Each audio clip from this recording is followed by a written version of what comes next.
ఇగో గిడ చూసిండ్రా పిల్లగాండ్ల తలకాయ కదా బిందెల ఇరుక్కబోయినట్టు దొంగని చెయ్యి హుండిల ఎట్లా ఇరుక్కబోయిందో. కామారెడ్డి జిల్లా బిక్కనూరు మండలం రామేశ్వరపల్లిలున్న పోచమ్మ గుళ్ళే పనిచేస్తాడట సురేష్ అనే గీ అన్న. ఇక నిన్న రాత్రి 10 గంటలకు ఎవ్వలు లేంది చూసి హుండిలకెళ్లి పైసలు కొట్టేద్దామని హుండి మీద కొంచెం వలగొట్టి అండ్ల చెయ్యి పెట్టిండట గంతే. ఇక చెయ్యి అండ్లనే ఇరుక్కబోయిందట.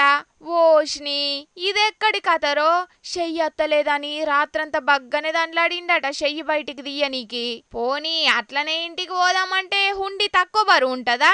ఇక చేతును లాక్కోలేక పీక్కోలేక రాత్రంతా నరకయాతన అనుభవించిండట. ఇక తెల్లారి భక్తులు గుడికొచ్చే వరకు మనోడు అట్లనే హుండిల చేతును దియ్యనికి తన్లాడుతున్నాడట.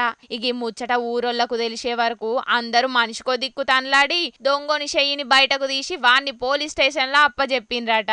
షీ హుండి చల్లగుండా ఊకేనన్నుల చెయ్యి పెడితే కదరా ఊరోళ్ళ ముంగట ఇజ్జతంతా వాయాని ముఖం నేలకేసిండట దొంగోడు. మంచిగా అయింది గుళ్ళెనే దొంగతనం చేద్దామని చూస్తున్నావారా బద్మాష్గా?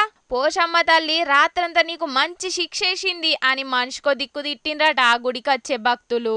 కానీ రాత్రంతా దొంగోడు నిజంగానే ఎంత నరకం అనుభవించిండో. తెల్లారి ఊరోళ్లకు నా ముఖం ఎట్లా చూపియాలరా భగవంతా అని. గిట్లుంటాయి చూడుండ్రి కొందరు దొంగల పనితనం.